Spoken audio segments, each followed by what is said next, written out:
I don't know how to pronounce the name. And she's a professor, associate professor at DC at MIT. Before that, she was a postdoc at Berkeley, and before that, she did her PhD at ETH Zurich, but she actually spent most of the time in the Max Planck Institute in Tübingen. If you don't know that institute, it's an amazing institute in Germany. I won't cover all the awards that she got because she got essentially all the possible awards that a junior faculty can get. So she got a SLOT, she got a career, she got a DAPA, something. But I'm also super excited about the topic that she's going to talk about today because this is very relevant to what we do in the AI Institute. She's going to talk about graph neural net and generalization.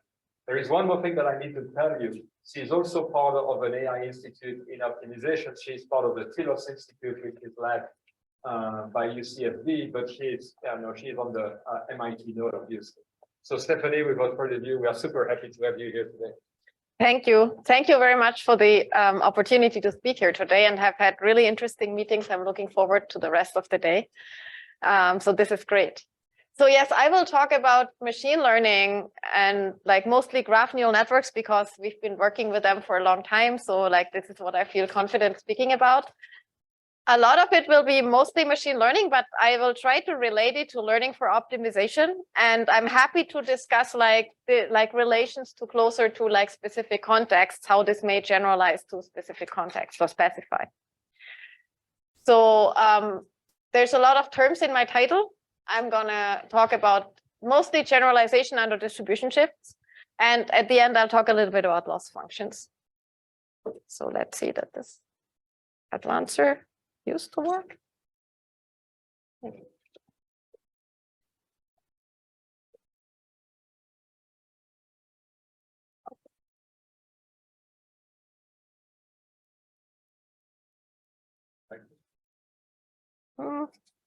I think it was working like a few minutes ago. It's not working now. This, or is it? Ah, okay. Now try. No, the mouse worked. Okay. So for the moment, I can stand here and advance it this way. Talking about the first slide. So like this is a broad introduction to learning and algorithms. And I think many of you kind of already know how machine learning and algorithms have been combined. So there's not only optimization for machine learning, but there's also machine learning for optimization. And this can be done in various ways. So the question is, where do you actually use the machine learning in that pipeline? And like probably the earliest approaches were just basically having, say, a selection of solvers and predicting which solver you would use for a specific problem. Or like maybe another problem is predicting problem parameters. Like basically you're predicting parts of the optimization problem. Okay, good. I don't know what I did with it. Let's see. Okay, good. And then another big topic that people have been looking at is to use machine learning sort of as part of the optimization pipeline. So for instance, if you're looking at integer programming and you're doing like branching or so, maybe you want to predict like what variable to branch on or something like that. So in that case, like you're repeatedly calling the machine learning procedure as a subroutine basically in your algorithm. So versus the other ones are kind of like you predict once and then you run your optimization algorithms. And what I'll mostly focus on today is kind of the most difficult of them, is to actually try to replace the entire optimization algorithm with a learned algorithm. And of course, actually, there's a lot of relation between the two, because fully having a black box without knowing anything about what you're learning typically doesn't work very well. So there's kind of like not a strict boundary between these. But like sort of most of what I'll be talking about is trying to replace essentially most of the algorithm with a neural network, but I think a lot of what I'll be saying is like relates to some of the other parts as well. So why would we even want to do this? There's many different reasons why we would want to do it. So here are a few that have been mentioned also, like they are not all my reasons, they have been mentioned in the literature. So one is that neural networks, for instance, are very good at adapting to specific distributions. And we all know that like for different problem instances, different algorithmic strategies may work differently well. So depending, say, on graph structure, if you have graph optimization problems, different algorithmic strategies may give you the solution faster or less fast. It can also possibly help in like helping in the modeling part itself. So neural networks are very good at taking like inputs that are just images or something like that, like something that is not yet a well-formulated optimization problem. So maybe they can also help you directly within the same pipeline to formulate actually in the modeling part, like what should actually be the weights, for instance, in my optimization problem. And then there's other reasons, like maybe we have an exact algorithm, but it's super expensive. Maybe we would try to learn to mimic it. And it's similar as like with some of the simulations in physical systems. And finally, yeah, there's also some hope that maybe like if we look at what the neural network actually learned, maybe it helps us with some insights in designing algorithms itself. So maybe it can learn new heuristics or so that help us understand something about the problem. So of course, like while there's a lot of promise, there's also like this is kind of a nascent field. And like one problem in all of this has been the question like, well, I trained my learning model and there's some success stories of this. But one thing that we are not so good at understanding, at least for neural networks, is how do they actually generalize? So if I train it on some instances, what does it actually mean to like apply it to other instances? Where could I expect it to work and where may it not work? Things like that. So how could I actually try to understand this in the context of optimization instances? So there's still a lot of open problems and there's a lot of things that we don't understand. So that's why I say it's like a nascent field. We don't really yet know everything how to do this best, and like we don't understand a lot of what the methods are doing. So my goal here is not to show you the best empirical results in like the best methods that work sort of across a lot of contexts, but it's more of understanding the machine learning model that we may be using and trying to understand its behavior and trying to relate it to what would this mean if we'd actually say do learning for discrete optimization. So let me formalize this problem a bit more. Like let me actually specialize sort of the subproblem I'm looking at mostly today. So how do we do learning for algorithms? And I'll mostly look at inputs, like problems where the input is a graph, because I'll be looking at graph neural networks. So this could either be a graph optimization problem directly, think of say as an illustrative example, the shortest path or something, or an independent set. Or the input, like even like say a linear program, I could formalize as a graph structure by basically making a bipartite graph of variables and constraints and connecting like which variables belong to which constraints. So this has been done also with path problems. So mostly I'll focus here like on problems where the input is a graph, and I assume you have formalized the graph already, and I'm looking at predicting some solution from that graph. So now to make it a bit simpler, I look at it actually as a graph regression problem. So the input is a graph and I have marked, say, the source and sink if I'm looking at a path or something like that. So all the necessary information is there. And to make life simpler for the analysis purpose, what I'm after is just like predicting the optimal value. That's a scalar. Of course, ideally, I'd want to predict like the entire solution, not just the value. But the idea is that to predict the value, I'll probably need to learn something about the solution. And I think a lot of what I'm saying can be generalized to the structured output part of learning the solution. So to make life simple, I'll just phrase it as a regression problem, essentially. So we are getting our training data. We're doing machine learning. So we're getting instances of graphs and values, essentially. And we're trying to predict now values from the graph. So they come from some underlying distribution. And our goal is to find a function that takes as input a graph and that predicts these correct outputs that performs well on average on that distribution. So if I get new instances from that same distribution, I would do well in my predictions. That's the usual machine learning setting. That's called generalization. And of course, there's a lot of questions of what does it even, like what would even this distribution mean? How do I formalize it, etc. But let's say like this is the goal. This is, of course, like a simplification to make this talk like fit within an hour. There's other aspects, like you could use different learning settings. You could use different loss functions. So here, this is first in the regression. I'll talk about loss functions later. You could have other constraints, etc. So there's a lot more to say. So like pictorially, what I'll be doing is I'll have my training data, my graphs, and I'll be learning a function on graphs. So my function class will be parameterized functions on graphs. That'll be a graph neural network. And my goal is to basically perform well on some unseen test data. These are some other graphs. Was there a question? All right, so this is the outline of my talk. This was like the first short introduction. I will do this with neural networks that take graphs as input. So I'll first explain to you what is a graph neural network, like what do these look like, because it's very important for understanding what they may be doing and the rest of the talk. And then I want to specifically look at the question of generalization.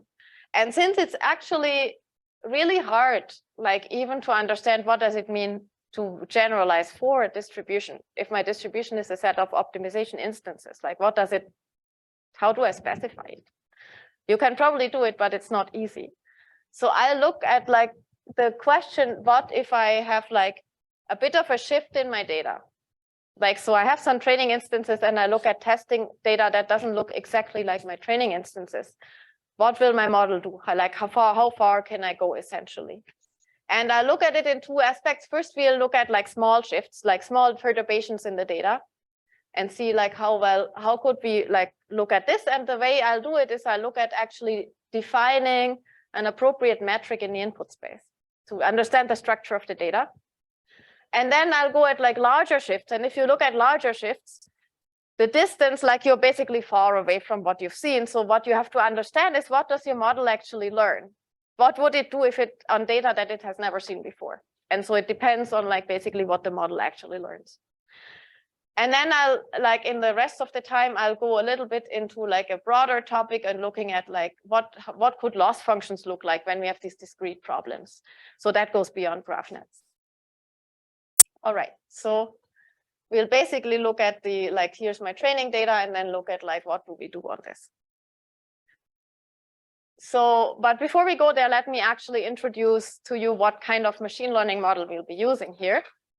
This is, I've been talking about graph neural networks, and one like very popular architecture has been so-called message passing graph neural networks. So the goal of these networks is to take a graph and embed it into some vector space. And they usually do this in two stages.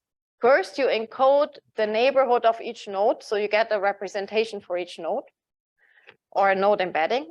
And then, so that you get like a bunch of vectors, one for each node, and then you try to summarize that information into an embedding for the graph.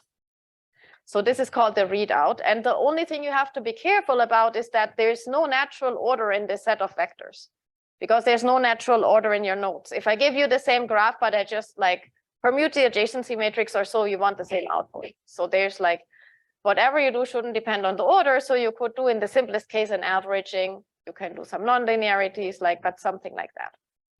Think of adding, like using some nonlinearities on each of them and then adding it all up, summing it up. So this gives me a graph representation from which I could just like predict that scalar that I want, for instance, or I can predict it directly. So that's so going sort of from the node embeddings to the graph embeddings is hopefully relatively straightforward. But the question is, how do we encode the neighborhood of each node? So that should include some structural information about the graph, and it should include any other like information I have about edge weights or node weights or something like that. So the way this is typically done is with a message passing algorithm, and that's why these are called message passing neural networks. So the idea is as follows, that for each node, I start out with an initial representation. So this could just be like its weights or some kind of like entries of the Laplacian eigenvectors or something like that. And then I update that representation iteratively in a message passing framework. So basically, I go in iterations, and in each iteration in parallel, each node sends its representation to its neighbors. So each node also collects the representations of its neighbors and uses that to update its own information. So that's the message passing. And now what I'm actually learning in these networks is basically that aggregation operation and the update function. So the update is usually just some kind of weighted combination, maybe with like some relu or something with it. And the aggregation function is something like that we have to think about. So you do this in multiple rounds. And of course, like if I go in the second round, my neighbors have collected information from their neighbors. So I get information from a 2-hop neighborhood, etc. So the hope is that that way you are actually encoding some structural information about the neighborhood. So that's how these work. And as I said, like what we are actually learning is this aggregation and combine. That's the parameterized part of my network. And that's what we're learning with backpropagation, SGD, etc. So here's one way what this could look like. So here's my aggregation operation. And one way you could formalize this is that basically what I do is I do an operation on each neighbor independently. Again, that is for the same reason that there's no natural order between the neighbors of a node in a graph. So there's no way you can like meaningfully order them and like have this reproducible essentially.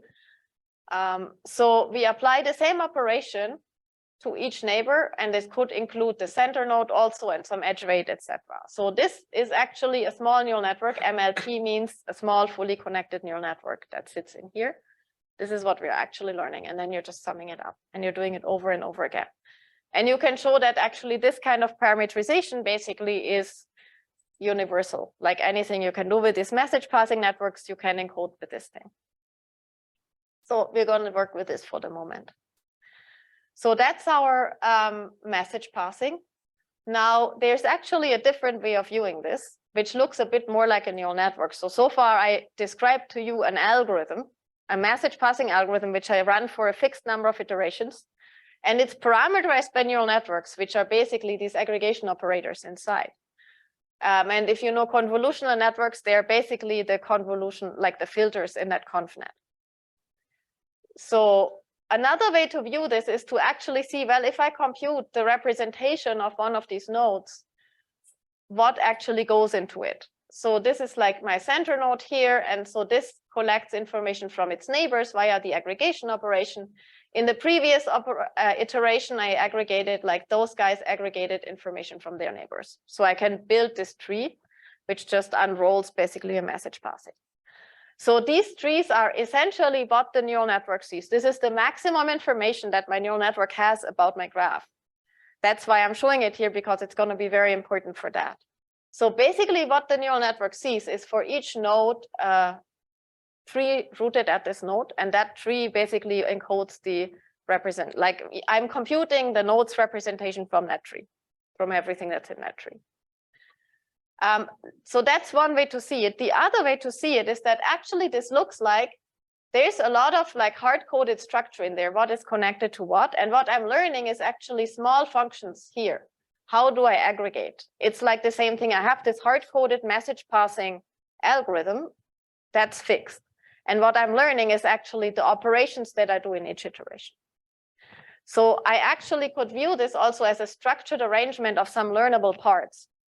And hence this goes like back to what I said is like when you're learning an algorithm, there's actually a hard-coded part and there is a flexible part that you're learning. It's not fully black box. So this is actually also important. So we are going to work a lot with these trees. So that's why I stress this.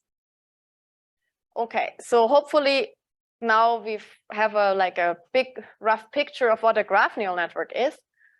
So now let me tell you a little bit about like some thoughts of how well does actually a graph neural network generalize, especially when we think of like learning an algorithm, a graph algorithm, for instance, with these graph neural networks. And so basically the thing I want to talk about is what especially like the harder problem of, if I'm learning under distribution shifts. So here formally the setup is that I have my training data, which lives in some space, and I haven't really specified that space. I will. And then I look at some data points, like some input instances that are different, in some way different. So how, in what way could this come up? So one instance how this could come up is, for instance, that I'm training on small graphs. And I want to my model, like if I have really learned an algorithm, I can just run this on a larger graph and it should work. I can run this on any kind of other graph and it should work. But this other graph may, like a larger graph, looks very different from a data perspective than the smaller graph. So it's not actually guaranteed. This is an out of distribution instance in general, that this is actually going to work. And similar things arise that if, like, this is not for learning algorithms, but if you're learning physical systems and like dynamics in physical systems, say I learned this on like a small set of items and I want this to generalize to larger sets of items or particles or something. So this is not necessarily guaranteed that it's going to work out of the box, and it typically doesn't. So under what kinds of circumstances may it work? And there's actually some work on this. So the first line of works basically says, well, what does my neural network actually see? How does it really see the data? So my neural network actually sees the data, as I said, as basically a collection of these trees. That's like the basically a collection of neighborhoods. And then I just have like that set of neighborhoods. There's no order. So if my two graphs look similar in the distribution of these trees, basically that distribution looks the same, then I can expect to generalize, because then it basically to the model, it looks the same. That's all the model really sees. And you can make a similar statement for graph neural networks that work with a spectrum. Basically, if there's structural similarity, the spectrum looks similar, then you can generalize. Another direction is to kind of look at what the model actually learns and say, okay, under what circumstances, so this looks more at these local operators, and I'll tell you more about that later. Well, maybe it'll use its inductive biases, and when I go out of distribution, it uses whatever like is sort of implicitly encoded in the model. I try to understand what the model learns, and that tells me what kinds of functions can it generalize and what kinds of functions can it not generalize. So that's like some of the like big picture.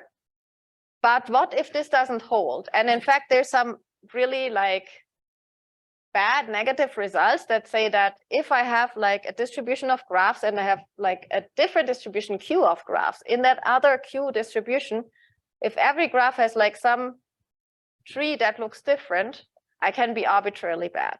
And the idea of the proof is essentially that a neural network learns to assign a label to each of these trees. If this is a tree it has never seen, it's basically arbitrary. So that's in the worst case. And of course, this is a really worst case. And the question is, how worst case is it? For instance, if the tree is really close to something it has seen, after all, neural networks typically learn at least some kind of continuous functions. They are not completely like arbitrary functions.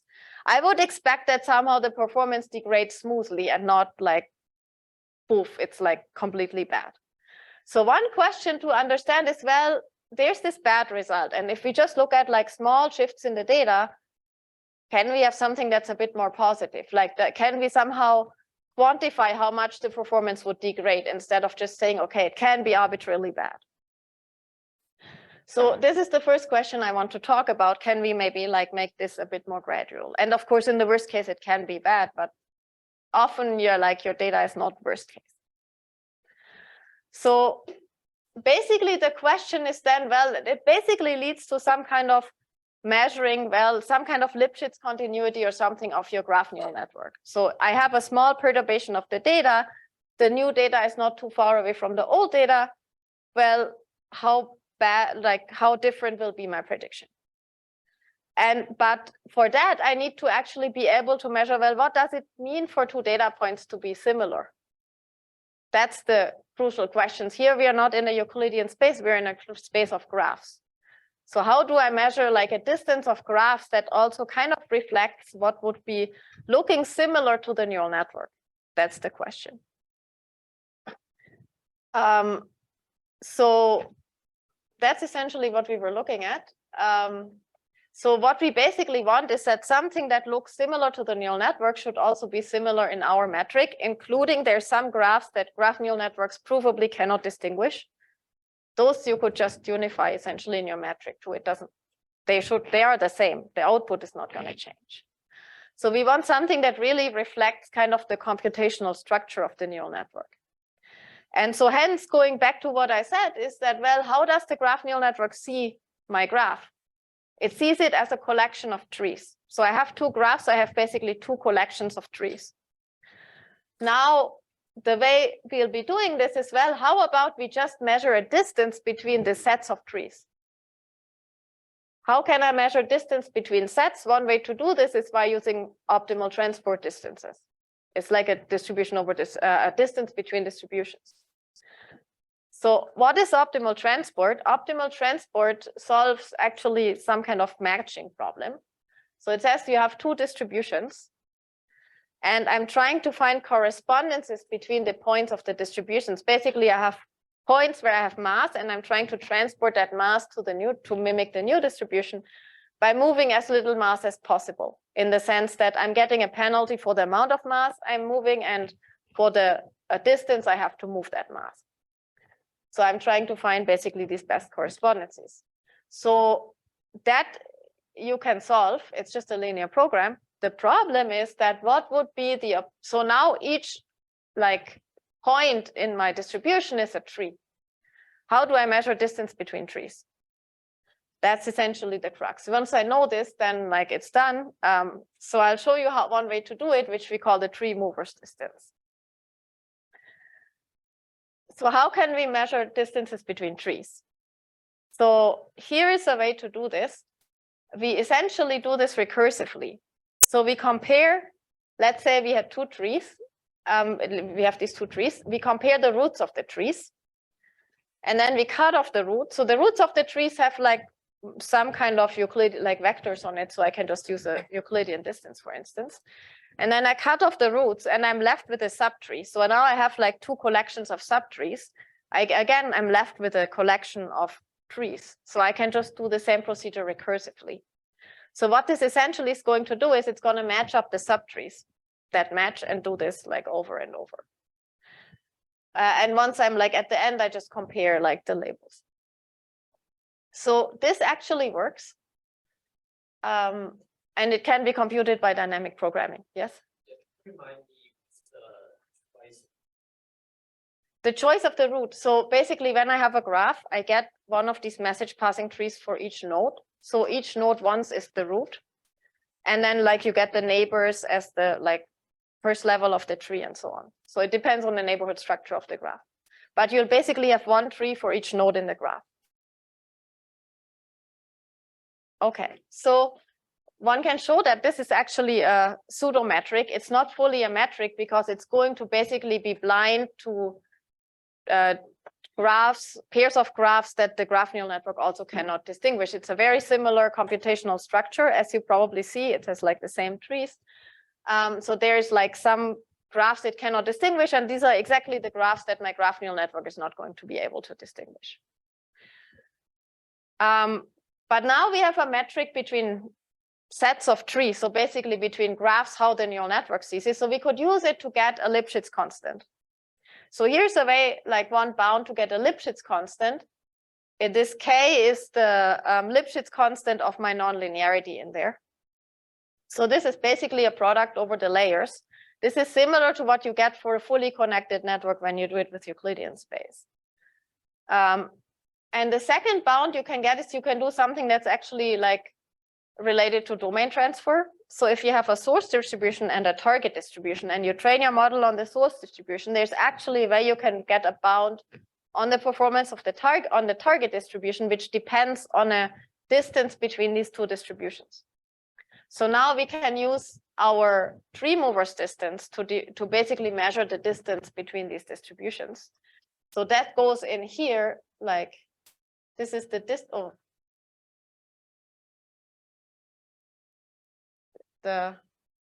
This is the Wasserstein distance between the distributions, which uses again the tree movers distance in here.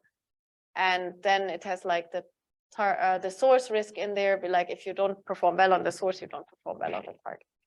So you can get these kinds of generalization bounds. And so you get theoretical bounds.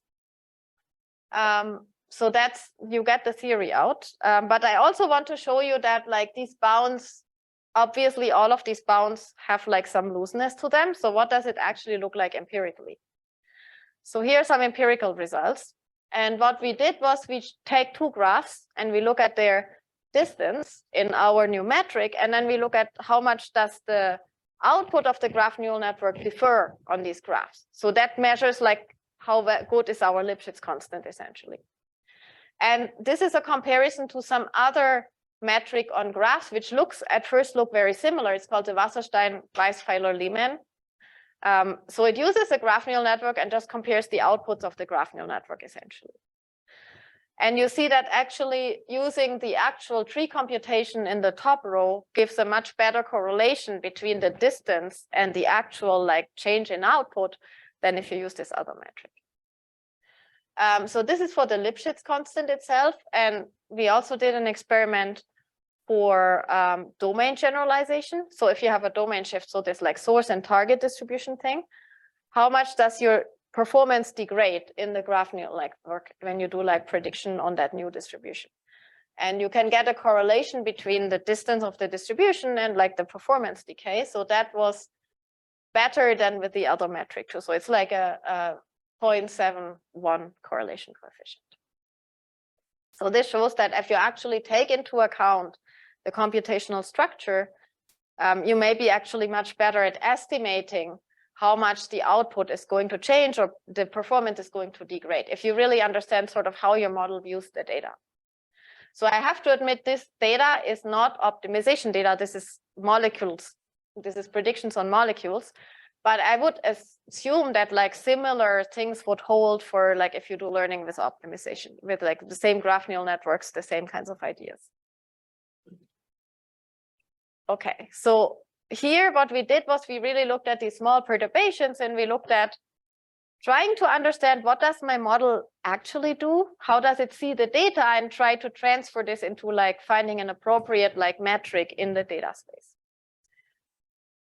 Next, what I want to look at is what if we have really large perturbations. So like if we have small perturbations, the Lipschitz constant is like a relatively good measure, but if we have really large perturbations, it's like very coarse.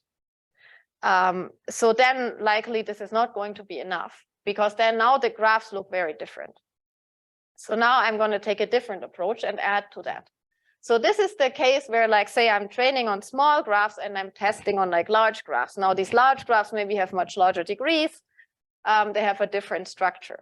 So they look very different. So why is this such a, I mean, going from an algorithmic perspective, it seems like why would this not work? But if you look at a machine learning perspective, think of a regression problem. So you have your training data here. You know what your function looks like here. You're fitting that curve. And now I'm asking you, what should be the value of that function over here where the red star is? It's kind of arbitrary. Maybe I know this is a periodic function, so I kind of can continue it. But maybe it's not. Maybe this should continue like a linear function. Or maybe it should be doing something else that's completely like unknown, right? My data doesn't say anything about it. I have to specify this with prior knowledge. I know there's some properties of the function.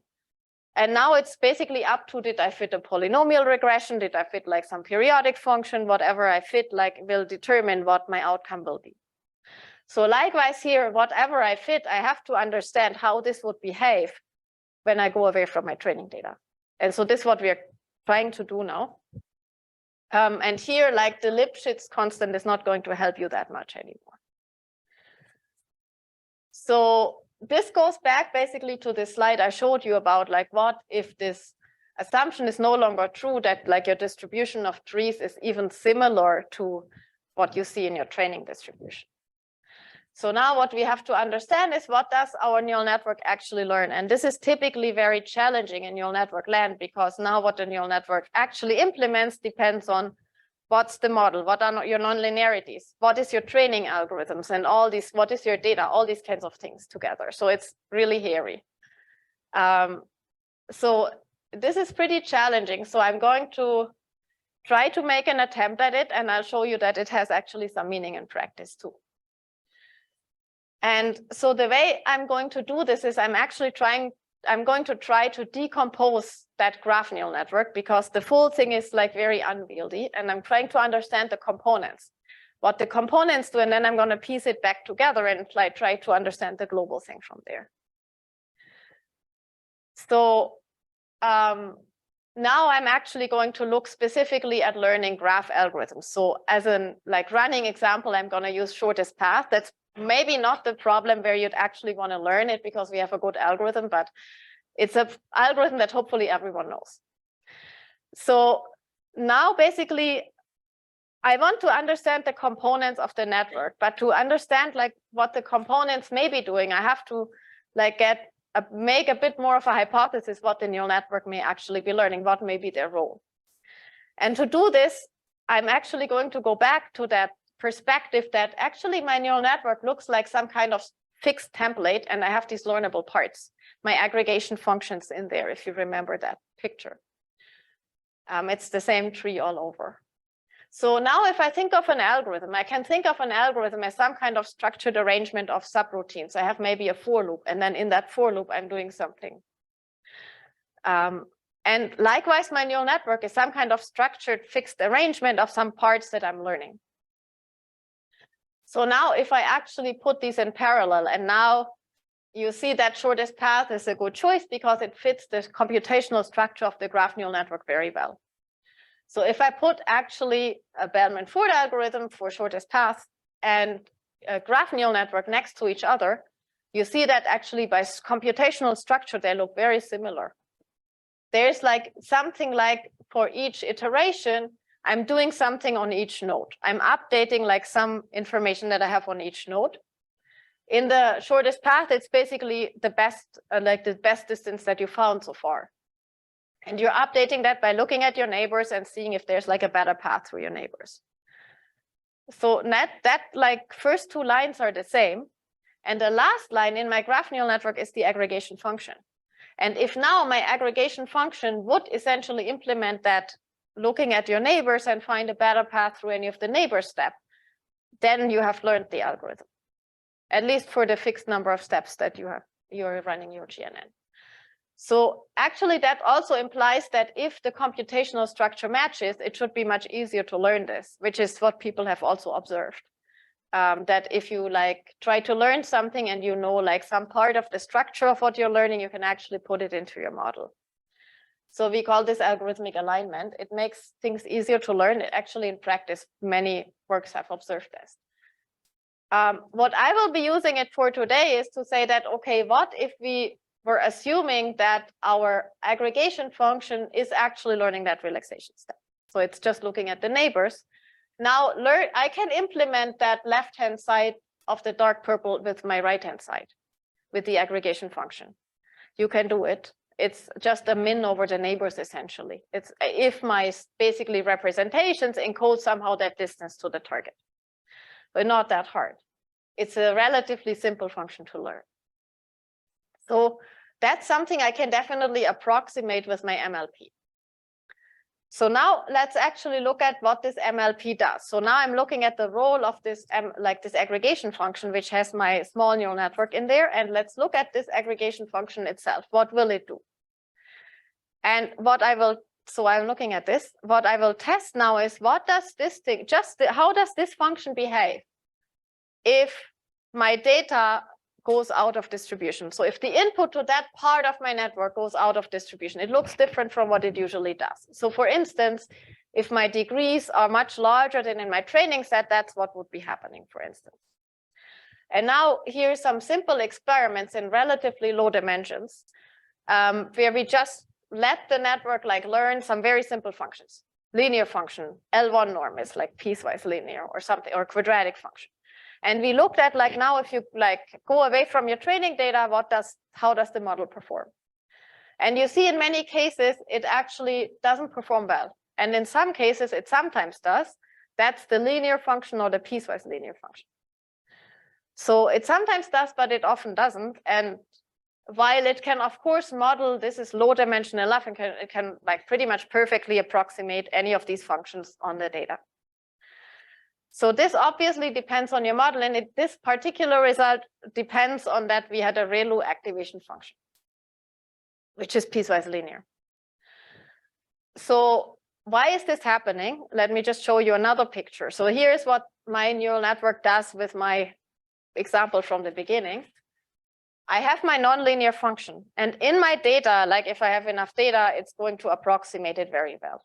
like this MLP is a universal approximator. If it's large enough, like even in smaller scale, it's going to be okay with my nonlinear function. But basically what it does is it's actually what it's really implementing. It's a piecewise linear function with these ReLUs. ReLU looks like it's basically just a max. So it's just piecewise linear. So it pieces together piecewise linear functions. Now it basically concentrates all the nonlinearities where my data are, because that's where they are useful. And outside of that data, well, I have like the last linear part essentially, pretty much. So this is also like, here's an actual plot. Not just my drawing, what this looks like in 2 dimensions. So this is what's happening. And it's like, it's maybe like different pieces in different directions, but it's basically like, if you're going away from the training data, it's going to look like a linear function in that, on that ray. So this is empirically what it looks like. If in a simplified setting, if you use the neural tangent kernel where you can like better understand what your function is doing, you can actually prove that this is the case. So you look at basically the minimum norm interpolation and you see that this is what it looks like. And we found it also holds for multi-layer networks. Okay, so like if this is what my like MLP is going to do, this is what my aggregation functions are going to do. If the inputs to the aggregation functions look different, it's basically going to implement something that's closer to a linear function. Now, let's try to take this back to our graph neural network. For once, it means that, well, maybe I can only successfully extrapolate if it's okay that my nonlinear neural network in the aggregation function is implementing a linear function. Under these circumstances, I may be just fine. The second thing is that, of course, it has the power to do something else. So I need to know, have like enough information in the training data geometry to have like enough information to learn the right, even if it's just a linear function, I have to learn the right linear function. So you need enough like support in the geometry of the data. But I want to, and you actually observe both, but I want to focus on the left-hand side here. So let's go back to our graph neural network and let's go back to our shortest path. So what we want to implement in the shortest path is that purple part, the min over the neighbors.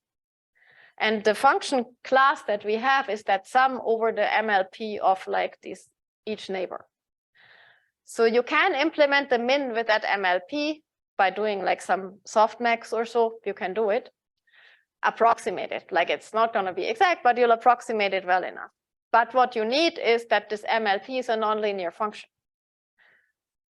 It's not like, it's not that with a linear function you would be able to do this. So now what would we expect? We would expect that in your training data, you'll be fine.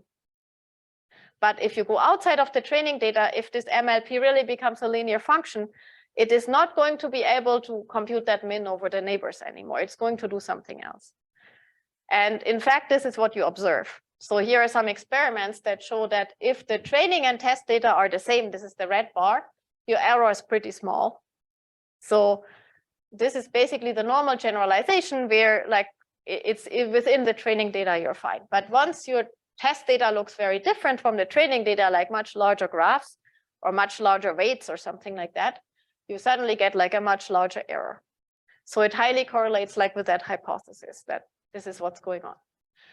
Now, if you actually change the aggregation function, instead of a sum, I could have used a max. That's also permutation invariant. Then it looks a bit different. Then I get these green bars.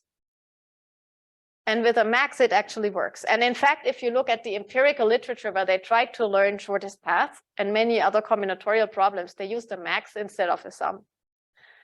It works better empirically for these problems.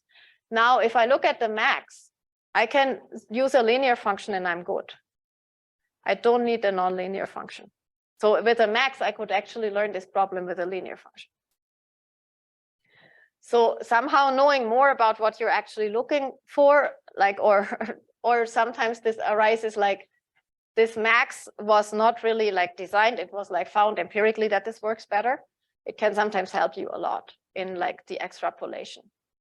But of course, it may also look like bad news. I have to know a lot about my problem for this extrapolation to work, actually. Like in the end, like that's also essentially the bad news, but if you think about the regression problem, there's like trade-offs, right? That you have to know something about the problem, how you should be continuing in your space.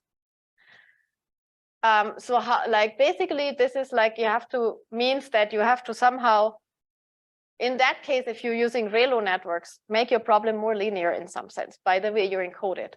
And if you look at the literature, like across like deep learning for different applications, in many cases, this is what people have done, where they were able to do successful extrapolation, goes along with somehow encoding more prior knowledge into the problem itself, like making it somehow more linear in this case.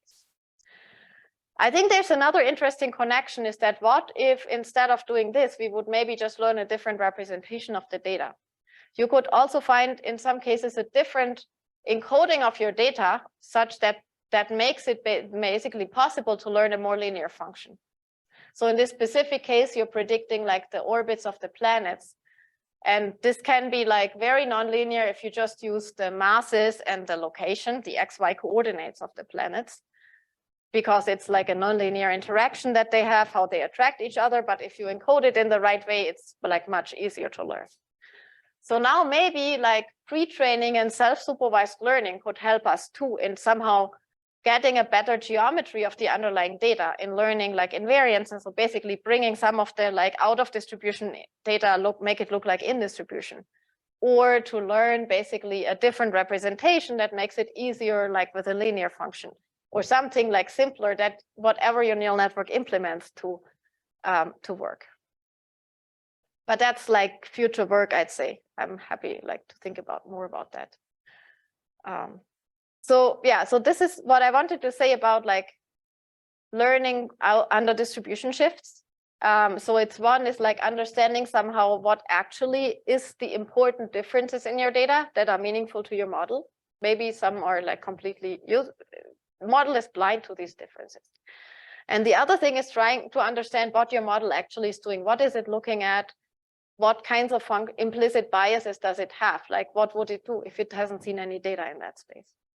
So this decomposition was like one way to try and understand that this and make it like tractable to look at it.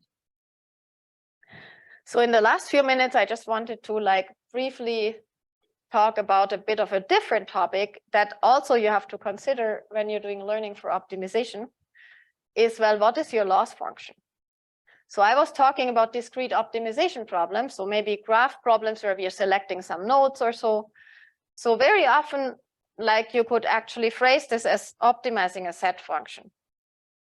So I look at things as set functions. I've worked with set functions a lot in my life, so that's why I look at them as set functions, which could be nonlinear. So this could be linear or it could be nonlinear function. And now we want to find an optimal set for that set function. Now we could use the set function as a loss function for our neural network. This is an objective function. We could train the neural network with that objective function.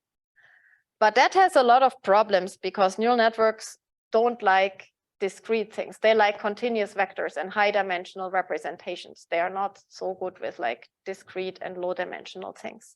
Yes? What is a set function? A set function is a function that like you have a, say all possible nodes in your graph. And then it's a function that assigns a value to any subset of these nodes. It's just a function that takes a set as input and outputs a value. So for instance, it could be like, if you think you're looking at cliques, it could be saying this is a clique or not. It's a 1 if it's a clique and it's a 0 if it's not a clique, something like that. Or if it's a graph cut function, you look at this set and then you're looking at like, what's the cut value? So how could we do this with neural networks? So first of all, maybe we want something that's a continuous function, not like something that's only defined essentially on binary indicator vectors. So we'd like to find some kind of so-called extension, like an interpolation or relaxation of that function. And there's many ways to do it. So here's an example. This is a graph cut function on 2 nodes. So I have basically 4 different sets, nothing, either one of the nodes or both. And these are like the black dots in the hypercube, so I could interpolate them in different ways. And there's actually different ways of doing it. And different ways have like different advantages or disadvantages. What we'd like these interpolations to have is that first, that it's a continuous function. because we want to optimize that function. It better like be continuous. And the second thing is that it agrees, it's an actual interpolation. So it agrees with my discrete function on the discrete points. So that's what we wanted. Of course, this is not a new idea. I mean, like there's lots of relaxations of discrete problems out there. This is like a very old idea. And here's one way you could get to it. And in fact, like even an LP relaxation, you can write this way. So what we will be doing is we will be optimizing over this like 0, 1 cube. So this is our vector x. And now we will say that x actually parameterizes a distribution over my sets. And I take the expectation under this distribution to be the value, little f of x. So for instance, if you have an LP, you could just say like each entry of x is like the probability of that item occurring independently. And then like you get a linear interpolation if the objective function is linear. So in particular, what we'd also want is that the probability of item I occurring is equal to xi. So each, like for each item in the set, like for each node in the graph, for instance, you have a like coordinate in your vector, and that is basically the marginal probability. But now these could be dependent or not. For instance, this is independent. And this is called the multilinear relaxation in that particular case of that submodular function. This is a dependent one. This is the Lovász extension of the submodular function, where basically you take your vector x and you sample some threshold between 0 and 1, and you pick all the items that are where the entry is larger than the threshold. So this is not independent. Like if two items have like large same value, they're always going to be sampled together. So there's many examples of these things. So this is one thing we can do, and we could try to use these functions as to train our neural networks. We can basically exactly build on this theories. So that's one part. So what did we do here? Basically, we went on a function that's just defined on the corners of the hypercube to a function that's defined on the entire hypercube by parameterizing it via this probability over the sets.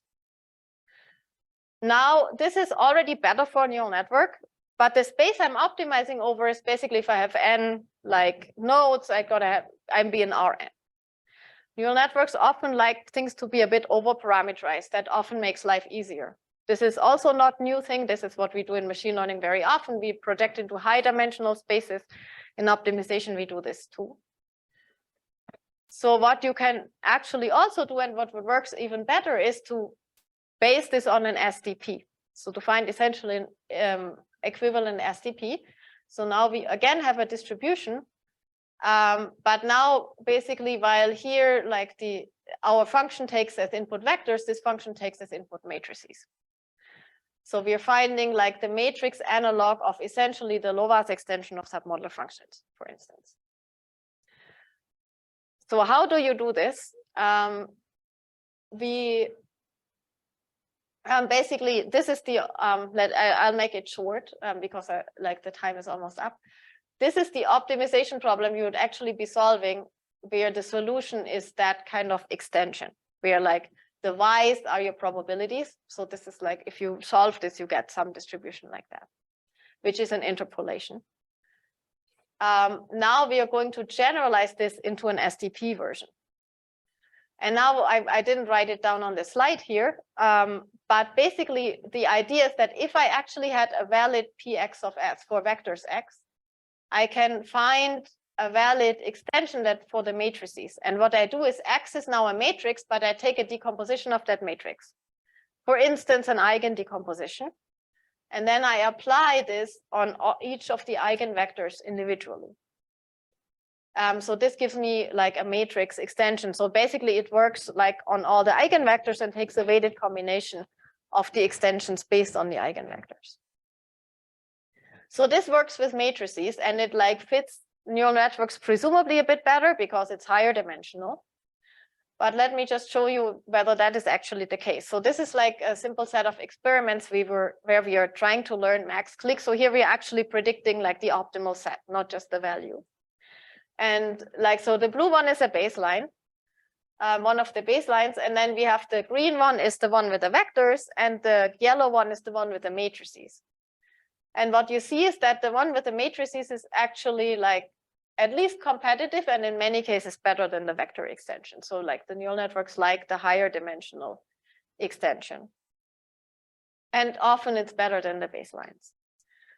And here are some other results compared to the baseline for predicting K-clique as a satisfaction problem. Like basically the question is, does your graph have a clique of K or larger? So I know this was very quick, but I wanted to at least pass by the idea that you can actually train neural networks via extensions of set functions and like also like generalizations of these extensions. So let me just conclude with this. So I showed you a few ideas today. One was to think about out of distribution generalization. And I admit this is an open problem and I'm happy to discuss what does it even mean for instances of optimization problems to be in and out of distribution. How do you define it? But I think it has a lot to do with what I talked about with the metric, like looking at how does your neural network actually see the data? What does it actually learn?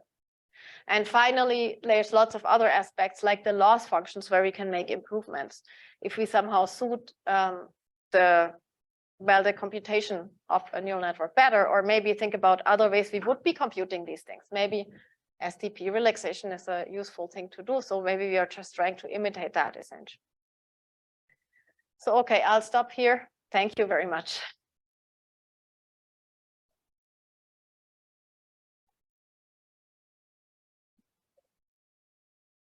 Yeah. So you showed how you can basically use graph neural networks to learn how to solve various graph problems, right? Yeah. So, but once you look at graph problems, there are some which are easy, like short path, and there's some which can be hard, some you can approximate, some you can't approximate. So how does all that theory like gel with the graph neural network approach? I mean, should one expect that if it's an NP-hard problem, it's somehow more challenging, like this linear approximation in the faraway place will not work? Like, how should I? Yeah. So how would it work with a like extrapolation? So like, first of all, if it's NP-hard, I would not expect the graph neural network to like solve it, of course. That would be too good to be true. So it'll of course have more problems. So likely it'll try to learn some kind of approximation algorithm. So maybe it'll be, and at the end of the day, mimicking some kind of approximation strategy. And like, then you could do the same reasoning about like the extrapolation. Like you'll be getting like some good approximations in some region, maybe some not so good approximations if you go out of distribution. But it's, yeah, so it'll depend on that. And of course, it'll depend on the instances themselves. So in that case, maybe also the question is, what would be the best way to measure similarity? I mean, there's a lot of thoughts on like these, like what is hard, what is not hard, and like how like singular are these hard instances, etc., which makes the hardness of the problem too. So all of these definitely play a role, and I haven't looked into it enough to tell you exactly like at a fine-grained level how it would behave, but I think mostly I would think of it as an approximation strategy in some way. So it may be like you'd have to understand what kind of strategy it's implementing. And then like in addition, like these other interesting questions from a complexity perspective about hard and easy instances, etc. Thanks.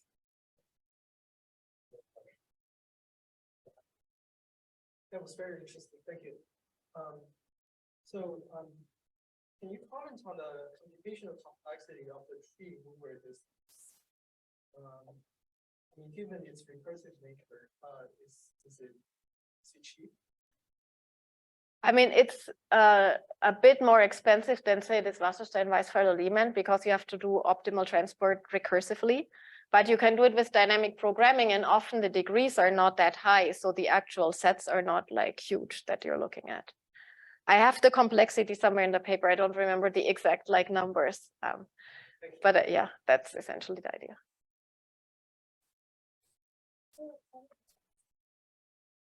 Please maybe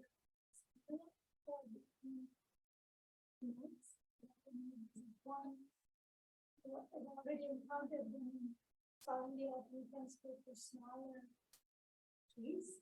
Maybe there is some reusability in possibly, yes, yeah. That if your graph is pretty like homogeneous, like in like having the same structure, like pretty close to regular in some ways, You can probably do this. I don't think we did it in the implementation, but you can probably optimize this further. Sorry, you had a question. So it's more of a comment actually. I really liked the fact that these local trees, the neighborhood trees as a feature.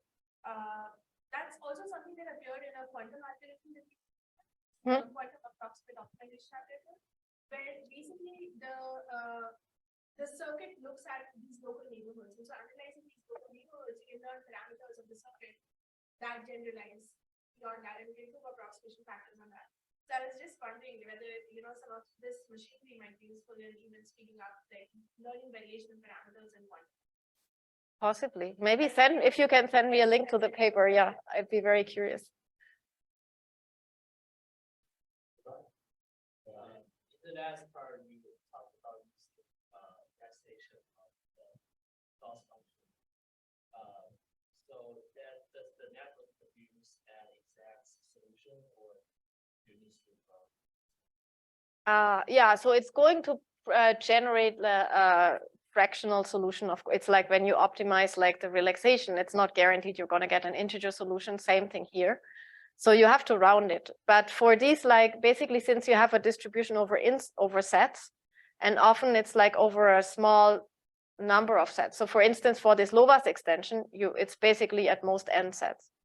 So you can either like sample from that, you have a distribution, you can sample from it, or you just go through all these like few sets and take the best one. And that is guaranteed to be at least as good as the fractional solution.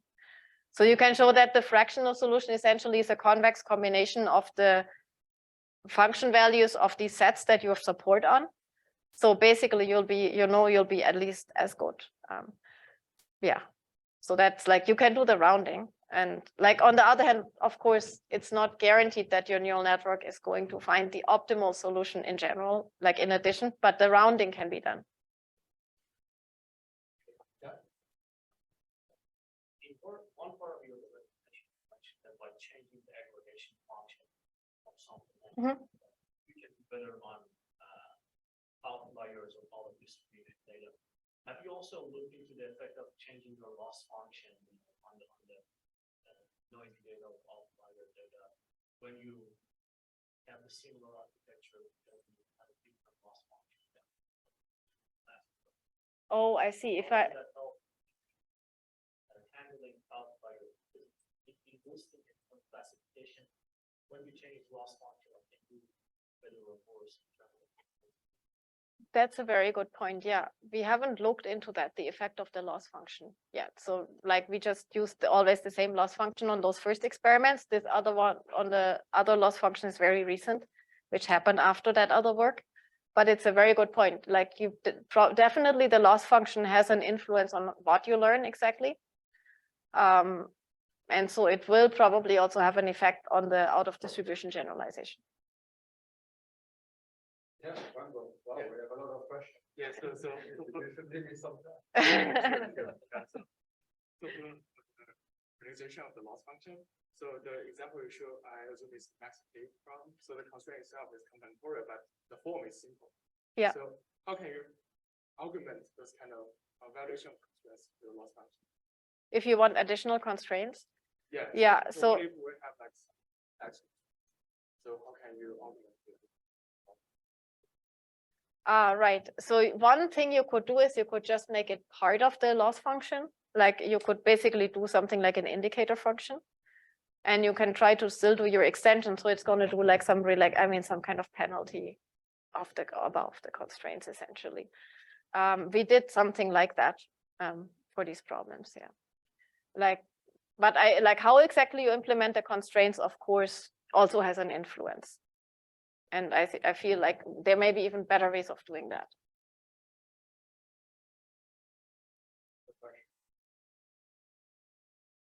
Yeah, go ahead. So actually thanks for the presentation. From the presentation, it sounds like, GNN, the vanilla form doesn't deal with many of the complex forms. We need to change it, like putting a max, putting a small max. But that means actually we go beyond GNN and develop other extensive architecture, like putting logic there, or automatically learning the logic, learning the max. Is it even a feasible direction, or do you think it's even possible? You think just about the aggregation function itself? So like, because I changed that? Or can we even learn that? Yeah, so you're actually learning it. So when I had the sum in the MLP, it was basically learning to do the min, like from the data. The only thing is it wasn't extrapolating it because of the way like the MLP was set up. And this problem you'll always have. So if you change like say, even if I had changed the ReLU for something else, a sigmoid, it would have learned something else, like not a linear extrapolation, but something else, or like whatever, if I had like some polynomial function. So this problem will exist with ever like architecture you have. I still think that like maybe we shouldn't stop at these like message passing graph neural networks. People are thinking about other architectures too. They're thinking about encoding more spectral information, maybe using a transformer model. Now, which one will work better for which problem is, I think, really a question of essentially like what I showed with like the alignment of the problem and the model. So if the model kind of looks computationally similar to the problem, it'll be easier to learn it. Because this is like an iterative procedure, right? And you're giving like feedback at the very back. It's very hard. It's not the typical classification problem.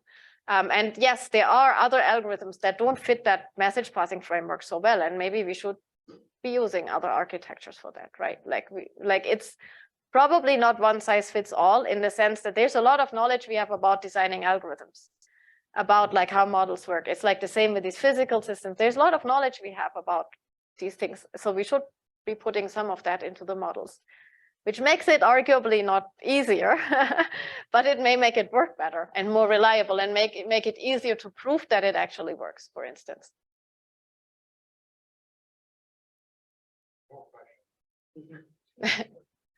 But I have one for you. So this is a talk of generalization. Right? So Yeah. If we take the first part of your talk, then would you be confident to say that if we have a FTP relaxation of the problem, you will be able to together to learn it well, learn the problem well? I think it again depends on the problem, and you'll have the same in and out of distribution thing, of course. So like it worked better on the examples we tried it on, but does it in general work better? I feel it depends. Like it's that high dimensional structure. It's like these problems maybe also like well suited for that structure. There may be others where it doesn't. Like it's like with all machine learning or all methods, like there's no one size fits all. There is, I think, like there's more to say about this, by going into higher dimensional spaces and trying to like project back, etc., because maybe that makes it somehow easier and more linear and whatnot. So that is one direction, and I think there's more to do there. It's just like a start in this direction. Okay, great. Thank you, Stephanie, for. Thank you. Folks, if there are more questions, we can go to before we Yeah. done.